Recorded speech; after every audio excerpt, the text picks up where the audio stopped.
And then Street Fighter. Super Street Fighter 4 Arcade Edition version 2012. Well, I guess quickly, do you have anything to say about the Ultra exhibition? The Ultra exhibition, not really, I guess. I mean, it definitely looks like some of the characters were a little solidified more. I know at the NorCal build, Hugo had an infinite that Combo Fiend was perfectly aware of already, so it wasn't a big deal and such. So, you know, they're still doing stuff. Now, obviously, there were some changes made. Like Eliver was telling us about, like all of the changes reported on Event Hubs came from Eliver. Oh, wow. Yeah, which was like the EX Shoryu, FADC, and the Metsu. Right. Shoryu can actually combos now. That's Ultra 2, right? Right. So that combos. I heard Cammy can do Hooligan and a dive kick now, which is really cool because at least she has a new toy, right? So that was what I was concerned about her and for Ryu. Because Ryu didn't have any new toys at all the location tests, but now he has that. He has Jump Strong and the Tatsu, which connects now. So, you know, they did have a few other little small changes in there. So, but again, it's really hard for me to sit down and say I have an opinion on this specifically because it's constantly changing. That's for sure. Yeah, and again, we didn't get to play anyway. Yeah. Well, let's talk about the tournament. AE 2012.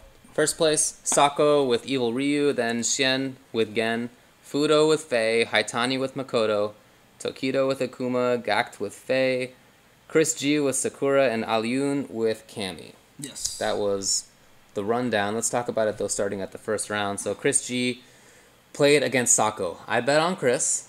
Yeah, I wouldn't have blamed you for that one. Dude, I walked around with my computer with a list that said all the little matchups. Look, I can only bet on the first round, right? Because I'm commentating. I can't be there like haggling and stuff. So I'm walking around, taking bets preemptively, and like writing them down like on my computer. I had like a bunch. I don't know, a lot. I saw the list. Yeah. I had a lot. And I bet on Chris. And it wasn't crazy. Chris was at match point. It could have been 3-1 Chris. Yeah. He was right there. But then Sako won that game, and then he won, blah, blah. So it ended up not being like that, but it was very close, and that was the first of the matches that pretty much went like the whole way. Actually, now that I'm looking at the results, there are not as many 3-2s as I recalled. Yeah, I know. There are actually quite a few 3-0s and 3-1s. Were we wrong about that? Because I remember when we were doing commentary, we were like, "This is like the 4th match in a row that did this." But we must have been wrong about it. Yeah. So. Well, that was the only one in the first round that did go. Okay. Towards the end. And that was the start of Sako just looking so confident with that character. His mid-range game with Evil Ryu was like, I just didn't expect Evil Ryu to play like that. Like, Evil Ryu doesn't have great buttons. Yeah, they're okay. They're not bad. They're average, They're very, very serviceable. For sure. And he made him look like, you know, priority man, you know, with the buttons that he had. Totally. So. But I thought that was a cool matchup, too, because I feel like they're kind of the same player. Yeah. You know, Chris is just like the 20-year younger version. He's not that old, actually, Sako. Isn't he actually 40? I heard he was like 34. Oh, is he? Oh, that's what I've heard. Okay. I've also heard 37, so I don't know. I don't know which one to believe. But in any case, Chris is like 20 years old. Okay. But yeah, so Chris has like really good execution. Well, they both do have really good execution. They're both great in mix-ups. They're both multi-game players. They both have had a lot of success. Obviously, Sako's been around longer. So I thought that was a really cool matchup to start out with, but Sako won. Gact then beat Tokido Akuma. I also lost on this. I was, to be honest with you, like out of all the 8 players, I was rooting personally for Tokido the most. So yeah. It was really sad for me to see him lose that first one, and then he did win the next one, but then he lost. He went 1-2, and it was actually very sad for me to see, because I wanted Tokido to win this really badly, so... Yeah. Then Shen with Gen beat Haitani Makoto 3-0. Mm-hmm. It was just a really good match. I mean, yeah. Shen for Shen, he just had excellent positioning. I mean, if Makoto's opponent has excellent positioning, it is so hard for her to win. It really is. Mm-hmm. And I feel like that's a bad matchup for her in general, because Gen has these great footsies that he turns into big damage. Has good mix-ups that take advantage of her crappy wake-up, and just he has reversals of his own. Makoto's too hard to position herself properly against low, strong hands and stuff because of the dash problem and the super slow walk speed. So for sure, yeah, the injustice walk speeds. That was the only character. That was the only match that I won in side bets. So what happened in the next one then? I lost the next one. Next one was Fudo beating Alyun with Cammy 3-1. I had bet on Alyun because I really thought he was going to be using state change, proximity option selects. He didn't do it. He did not do it even one time. Well, it looked like he was trying, but I don't think Fudo ever triggered it, to be honest with you. There was one, I can remember one series, maybe two, where he tried it, where he has this whole setup where he's like box string, crouching short jab or whatever, and then crouching strong that at a range where it whiffs, and he's like hiding the cannon strike in there, or whatever the spiral arrow is called, in there. And Fudo didn't take the bait, but that was the only situation that I recall in the whole set. Like, he didn't do it on Fudo's wake up. He just, it's like, I wonder. I would like to ask him how many times he actually tried it. Cause I saw him even in the player room practicing beforehand against Faye with all these setups, and he was just like doing it. It was just like totally easy for him. He's doing it, and it didn't happen. Well, so here's the thing, right? I mean, this is why you just need to go into tournament, and this is what I say with like hard combos. Like when I first tried to learn the Sako combo with Cammy in vanilla, right? So it's a hard combo. I could do it in training mode. Then you play in an actual tournament, and it's like you get scared to land. You're like, I don't want to try. I just so you always have to do it in the tournament and fail several times before it starts really cementing itself into your gameplay. I feel like that's kind of what happened to Alyun. I think after like a couple of rounds where it just wasn't happening, he probably just dropped it and just said, I need to get comfortable, I need to play my game. And so he might have just stopped trying to use it. That's very possible, very possible. I'd bet on him because Fudo hadn't done that well against Cammy's recently. I thought that Alyun was going to blow up Fudo's wake up because Fudo is a very active player on his wake up. And I thought that Cammy with state change OS was gonna eat that up. Right. But anyway, it didn't work out. There was also a pool on who would win the whole thing. Everybody had to put in $20, and there were 15 people involved. Oh, that's right. And Mike Ross bet on Alyun to win the whole thing. And he was a sad man at the very start. Man, I'm surprised Alyun didn't finish 4th now. So. So next round was, let's go start with losers, I guess. Tokido beat Chris. 3-0. I don't like that matchup for Chris. So good job to Tokido for doing what he needed to do in it. Okay. Side note, I need to test something, but yeah, go ahead. Okay. Haitani beat Alyun, and I really didn't like how Alyun played this. He was chasing constantly. It's not like he was in there with his mix-ups and like was keeping them going. It was like he tried mix-up, didn't work out. Makoto would backdash, and he would like hurry back in, like, let me get in there. It wasn't like he was picking a spot and blowing up Makoto's inability to move, which is how I think you beat her. And then, of course, when you get the knockdown, then you blow her up too. But if that mix-up doesn't work, then you just go back to your positioning, dude. Like, you don't... Right. But, you know, he never played a neutral game. Never played a neutral game. Yeah, never played a neutral game. So, no. I mean, there must have been something in his mind thinking that Makoto maybe is just not a good... just doesn't have the proper defense against Cammy, and maybe he just wanted to really rush Haitani down, but he just never got the momentum going at all. So I feel like he must have had Makoto experience with V-Ryu being in Europe, but yeah, right. I don't know, man. It didn't look like that. The reason, by the way, if you're wondering why Mike bet on Alyun was because Mike and Alyun played a very long set, I think the previous night, like 80-something games. And Alyun blew him up really badly with Cammy versus whoever Mike was playing. And Mike was just like really impressed at his spacing, at his execution, at the state change OS which he was using, at the mix-ups, at the setups, like everything. Mike was telling me about this, how impressed he was. And he expected that to happen in the tournament, and it really didn't. Yeah. You know? I mean, it's weird that it happens to a lot of people. A lot of people are casual monsters. You know, we've talked about Flo before, right? He's like the best casual player outside of Justin Wong, right? Right. And when we watch him play casual, he just blows everybody up. Right. And I don't know, maybe. But see, that's the thing is Alyun wins plenty of tournaments and stuff he like that. Qualified, Yeah. right? He wins plenty wanted of tournament tournaments. to get here. Yeah, exactly. So I don't know what happened, but it's because Cammy sucks. No, I'm just kidding. Right, yeah. I have to make that joke before everyone on the street knows, so.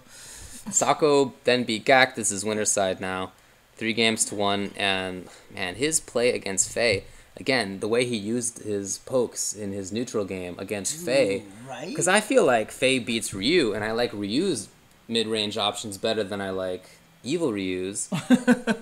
But Sako, I don't know, man, he was pressing buttons at the right time. Dude, Sako was on point. Like, that's just the best way to describe it. He it's almost like he was playing it thinking to himself, there's no infiltration. There's no Daigo. Yeah. I got this free. Because, I mean, he blew everyone up. Yeah, so, sure. Sako also won a Topanga League, the first Topanga League, didn't he? Yeah, first or second. Okay, yeah. So. Yeah. Then Fudo beat Xian, 3-1. Looked, I don't know, another really good set for Fudo. Fudo is so good. Yeah. His reactions and spacing are so awesome. Loser side, Tokido beat Xian? No, he didn't. No, that's wrong. That's wrong. Yeah. Shin beat Tokido. Yeah, because Tokido wanted that run back. Yeah. And he ended up losing it again, so. Right. Haitani beat Gact. Faye. Okay. Then next round was Shen versus Haitani. That's right. Because that was the rematch from first game. First match. Run back. First round. But Haitani couldn't really get any extra adjustments in there. Just looks like a bad matchup, and Shen was playing it, super well. Yeah. Super well. Winners finals was Sako versus Fudo. Again, same thing. Out poking a Fei Long with Evil Ryu, just blowing him up somehow, and it's really hard. I can't explain it. It just. Yeah, you just had the best spacings and timings. Because everyone always knows about Fei Long, right? Low strong, low fierce, like godlike normals and stuff. Dude, it didn't seem like a problem to Sako. Dude, he whiff punished Fei crouching fierce with crouching medium kick blow up. Right. That's dangerous. That is so good. Losers finals was Shen versus Fudo, and Shen won 3-0. Man, Fudo got to winners finals and then lost 0-6. Ugh. I don't think I realized that at the time. That sucks. Yeah. And then in grand finals, Sako beat Shen 3-0. He blew him up. In the last game, second to last game. Second to last game, yeah. At the very end of it, Sako's doing some combo and it drops, and he didn't press the button after that, but Shen mashed out super. Yes. Mashed it out. And you just don't see that very often from Shen. He is such a... He's so good at containing his emotions and doing what he needs to do. Not that he doesn't show them on his face, but in his gameplay. He doesn't let that get to his gameplay. But clearly it did. He woke up mashing, and as it happened and after it happened, he was visibly shaking. Yeah, I was about to say, when you looked at the camera footage in between, like, Shen was literally just like... Yeah. Like, you could just tell he's like, get it together, man. Like, gotta figure something out. And in the last game, Sako he got one perfect and then a near perfect. He got a perfect, and then the next one is the one that he won with, that he got the demon set up on. Yeah, that's right, the hop kick into demon. He got hop kick demon. Oh man, that was a good way to go out, That's a good way to win right there. He had a setup right after that. That was hard to block. I was super happy seeing Sako win because, obviously since Vanilla I've been his fan, because he's a Cammy player. He plays Vampire Savior, one of my favorite games. Sure. So I was thrilled to watch him win. So I was just super happy for him. So. My $20 bet was on Shen to win. Oh, you almost got so some I was of your almost money there. But that was me and Mark, man. We both lost on that. And you know who won? Who won? PR Balrog won. I saw it. He was happy. He was happy. That dude won. PR Balrog was doing the dance. He won like $1,000. Something like that, yeah. I'm not even kidding. He won more than $1,000 in side bets across all the games. Yeah. The only thing I was sad about Sako winning, to be honest with you, is that it really does kill all of the old man excuses. So Yeah, it does. I can't sit here and be like, I'm too old to play fighting games now. Yeah, I think he's 37 now that I think about it. Something like that. Yeah, I mean, he's about the same age as I am. Right. I'm sure, you know. But dude, it's like he has the best execution. Still, yeah. He just bopped everybody, and so it's like, damn it. Oh man. Yeah. But yeah. Yeah. No, good job. Good so job. that was the tournament. I thought it went really well. Let's talk about the general themes. We talked with Matt, the guy, Matt Dahlgren. Yes. He was really happy with the event, and it was because he thought that things pretty much went according to plan. Mm-hmm. So the grand finals of Cross Tekken was a tournament veteran versus an online qualifier, which he was super happy about. Then Marvel 3, there was a lot of hype in it. There was the Justin versus Chris. There was Yipes getting to grand finals, which was really hype. And in Street Fighter, it just went really well. I mean, all of the matches were compelling.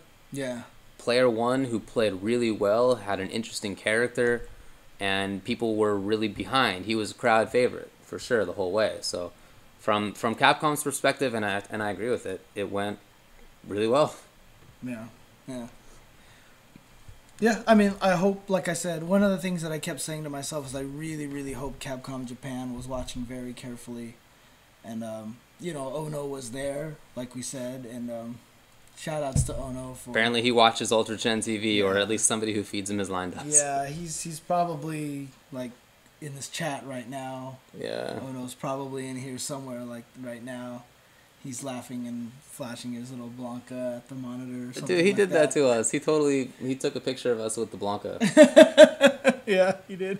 He did. But yeah, that was so... Dude, we were so surprised when he shouted us out. Hey, it was like, great. It gave us a chance to plug UltraChenTV, that's right? True. That's so, true. yeah. That's true. Totally I just like the fact that he like called us out for believing it was Retsu. And the fifth character. I don't remember either of us ever saying that. No, dude, we specifically said it was not Retsu, right. In fact. Mm-hmm. And then...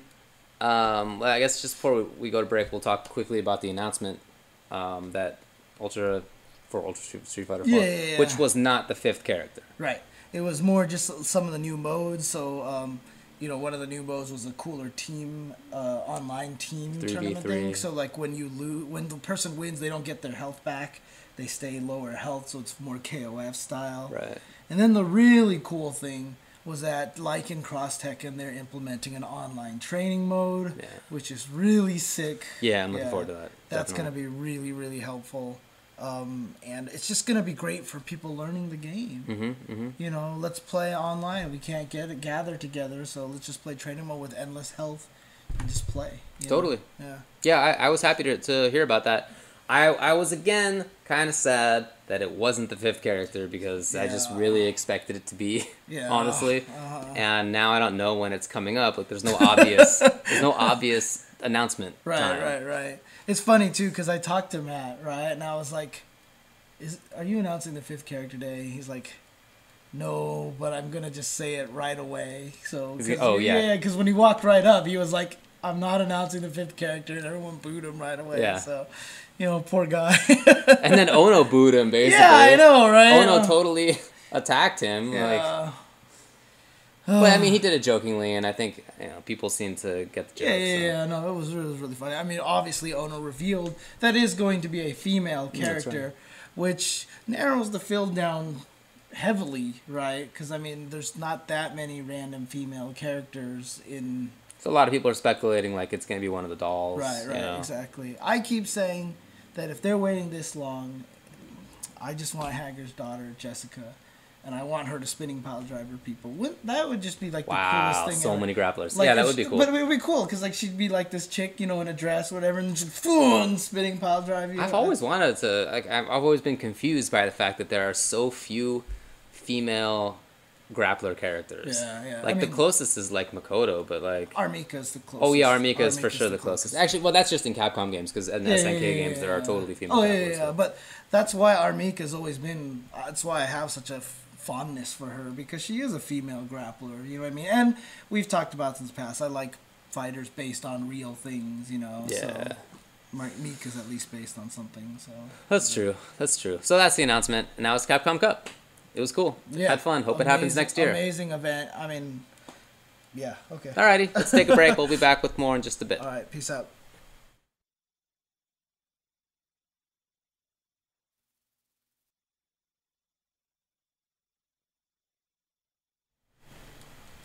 At Capcom Cup, one of the big draws was a money match, and that money match was between Nemo and Fanatiq. It had been talked about for a while. It was supposed to be a $4,000 money match. 4,000 each. It was supposed to be 4,000 on both sides. Right. Right. Yeah. Which is a lot of money. Yes. And there was going to be side betting around it and everything. But it didn't really work out that way, right? So when I don't know what happened in the interim, but when Fanatiq went there, apparently he had $2,500 instead. Yeah. Part of it cash, part of it PayPal money, and CJ Showstopper actually was helped fund a lot of it. Actually, is that so? Yeah, wow. Okay, I didn't know that. Uh-huh. And it did not go well for Fanatiq. He first of all, he asked for it to not be streamed. And he wanted to be paid for it to be streamed if it was going to be streamed, like something bizarre. As then I saw a tweet later from Kugi from Broken Tier where he was like, "I'll just give you my CPM if you like really need it. Like enjoy the cheeseburger it buys you." Right. And Kugi actually made a mistake too because he was like, "Enjoy the hotel cheeseburger, dude. Hotel cheeseburgers are expensive. Like There's no way the $15. CPM was gonna pay for that. So Not a chance. Yeah. So anyway, when it actually came down to the playing of it, it was a blow up. Nemo won 20-5, I think. 20 to 5. Yeah. 20-5. That is a lot. Yeah. And it's apparently Fanatiq won the first couple of games, and then after that it was just the Nemo show. Yeah. And people were talking about, who were live tweeting it, about how it was just going grossly. Yeah.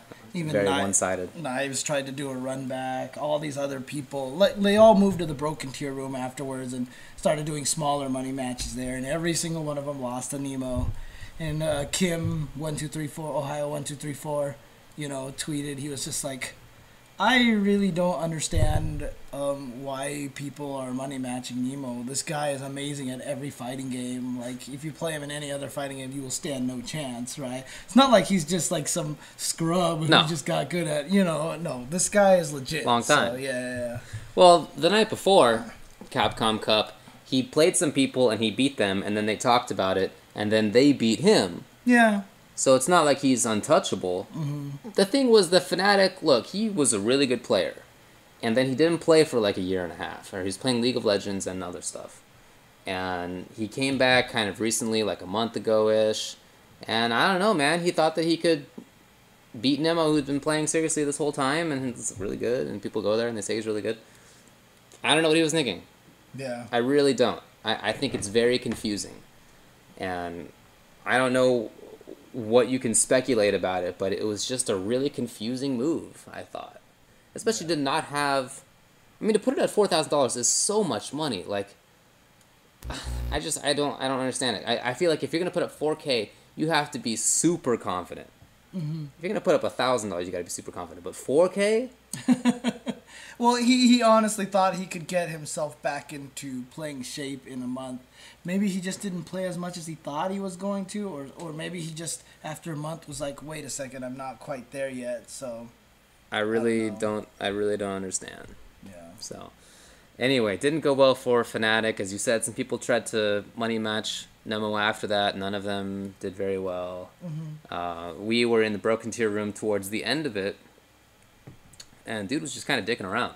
I mean, he was trolling hard. Oh, he was totally, yeah. There was one, I think it was against Marn, maybe, where he won last game with a combo that included a taunt. Yeah, he would do that with Doctor Strange. He would get the crumple, taunt with him while the guy's like falling down, then he would just kill him with the super. After the first game, apparently after he beat Marn, the very first game he beat Marn, like he turns to Marn, he goes, lucky, I got lucky. And then he flipped him off at one point in time, and he was going in. He's such a Marvel player. Oh my god. Yeah. And then he was very polite as he walked out. He was like, thank you, everybody. Yeah. Everyone, actually, the number one comment I heard about him was that he was like the most well-dressed Street Fighter player. Oh, he was so cool ever. looking. Oh my god, his jacket was so sick. Dude, he walked up on stage with Marvel with the nice gloves on and everything, and I forgot who it was. I think it was Mark Man. It was like, think he's gonna play with those? I was like, what, do you think he's Finesse from MVC2 or something, you know? I mean, seriously. He was so cool looking. Yeah. Oh, man. Yeah. Tall guy, too. I didn't expect that. Yeah. And then, I don't know what else to say about this money match, dude. There's nothing. Let's move on. Let's just move on. All right, let's move on. Because there's too much drama about it on there, and it's needless. I mean, apparently everything's been paid and so forth. Yeah, I don't let's know, just man. move on. Weird topic. What else? Oh, delisting. The delistings. So first we'll talk about Skullgirls, I guess. Yeah. Skullgirls is being delisted. It's a temporary thing. Yes. When it comes back, it will be Skullgirls Encore. It's not going to be... It's like effectively a new game. Yeah, and it's depending on which system you bought it for. This is obviously for consoles because on Steam they can keep updating it however they want. But on consoles, on PlayStation, it's literally going to be a brand new game. There's new trophies. The save data is not going to come over or anything like that. But on Xbox, it will be a patch and it will be upgraded to Skullgirls Encore, so everything will be unlocked and stuff like that. But on PSN, if you bought characters, if you bought color packs, they're all going to be free for the first few weeks.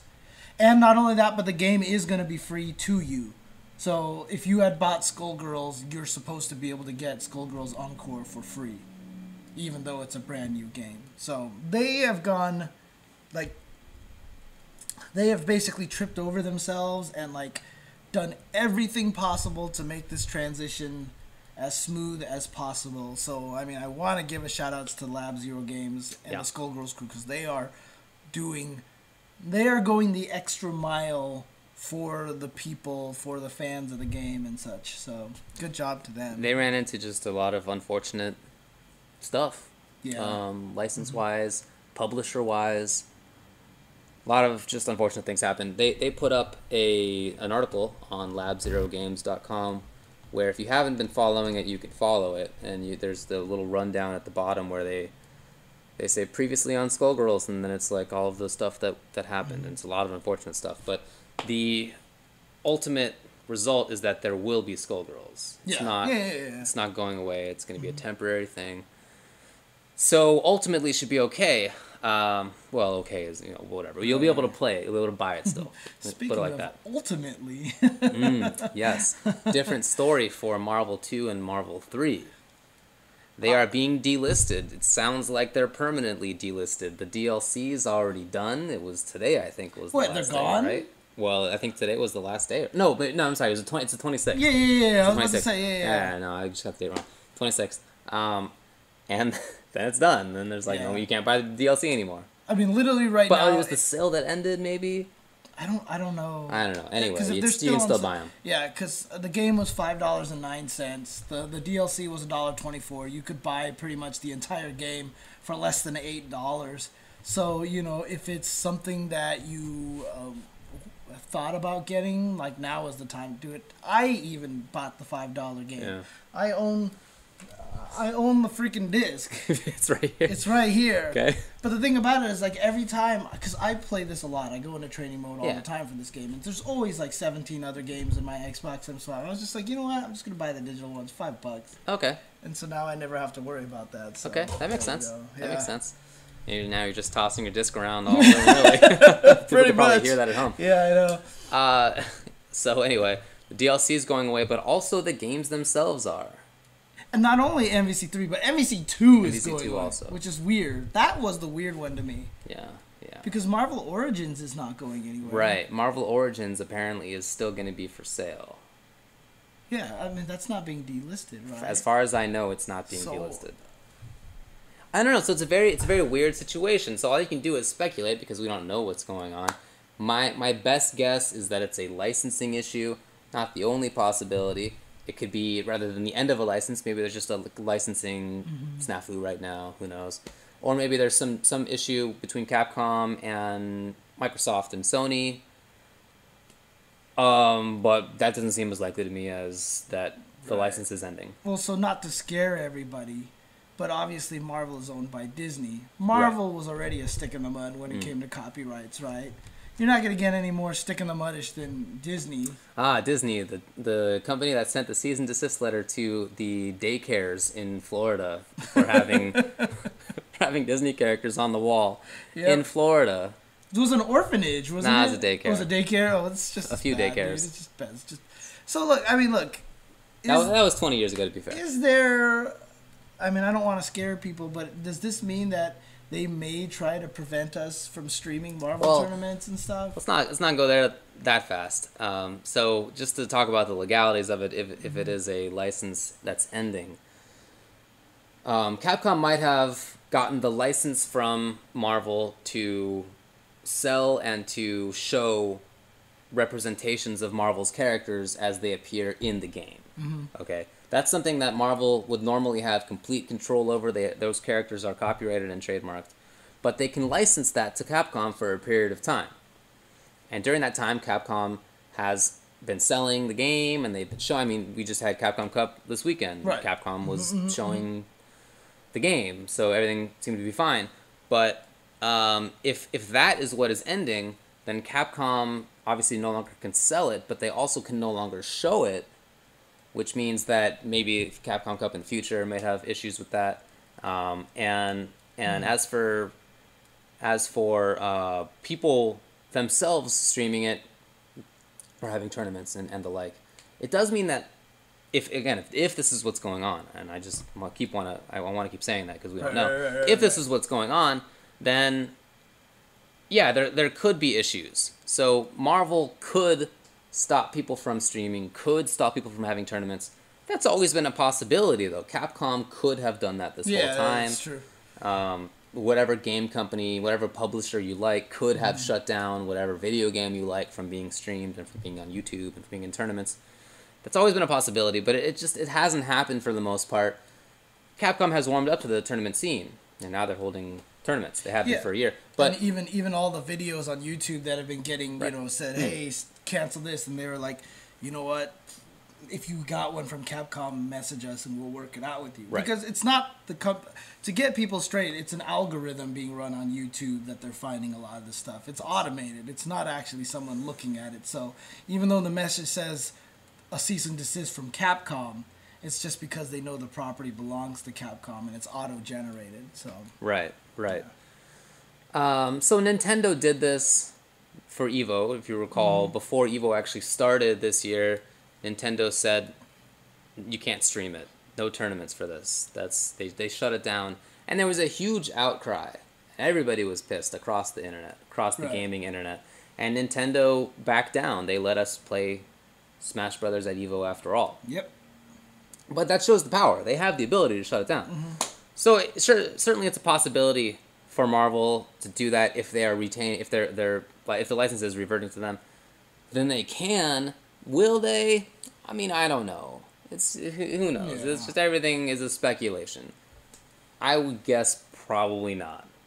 That's my guess. Dude, I mean, look, there are other Disney and Marvel have other games. They're not, as far as I know, being cease and desisted all the time from YouTube and Twitch and stuff. So I mean, how better of an advertisement for Marvel can it be to have an entire community yelling, "It's Marvel, baby," and when's Marvel? I mean. Well, it might not be great. I mean, it depends on how you view that. It depends on how you want your IP to be viewed by other people, and how, and what kind of reputation you want to have.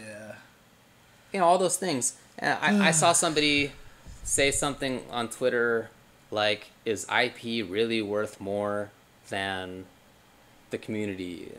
Maybe to them. Yeah. They're not us. They don't necessarily care about any of this. Yeah. But again, will they shut it down? I mean, my guess is probably not. Yeah. But sure, it's a possibility. And maybe it's a likelier possibility than with Capcom. Okay. That's all. Okay.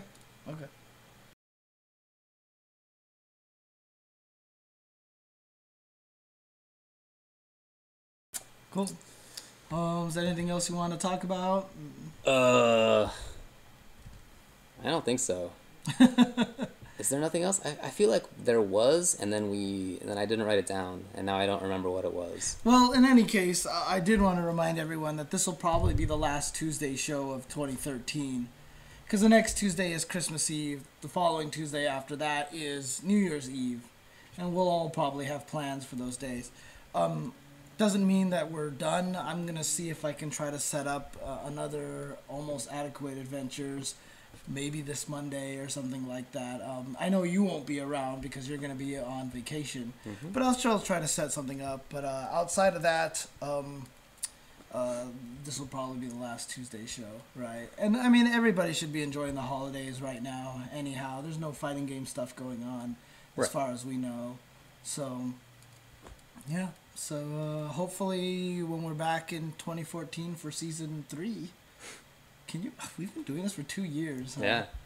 Dude, I don't even know how we lasted this long. I know, right? I'm not gonna lie.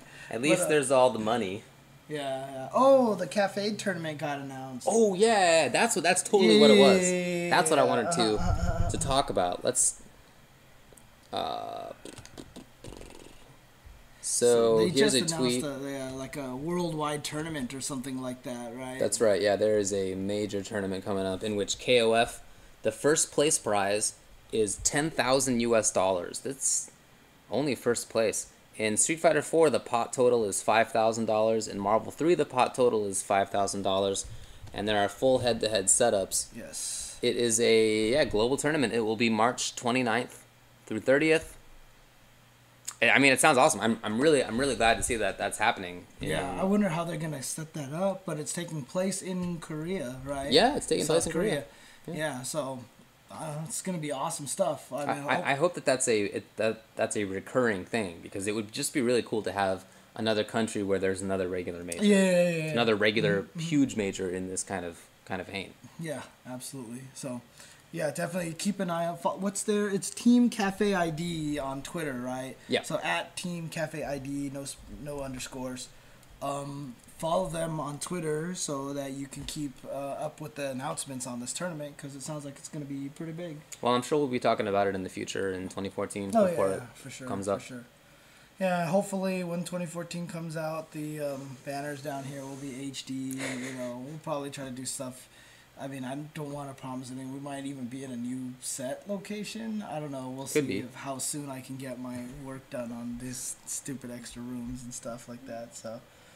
Okay. But yeah. Well, as for 2014, this is my last show, I guess, because I'm not going to be here for Monday. Right. There's no more Tuesday, so. Thanks for watching me this year and the previous year and all that stuff. Yeah. I mean, thanks for supporting us for 2 years now. It's crazy to me. Like I said, I can't believe we've been doing this for 2 years now. Yeah, dude. I guess it's easy when you cancel so many Monday shows. This is our 42nd show of the Tuesday shows, so we actually had a pretty good run.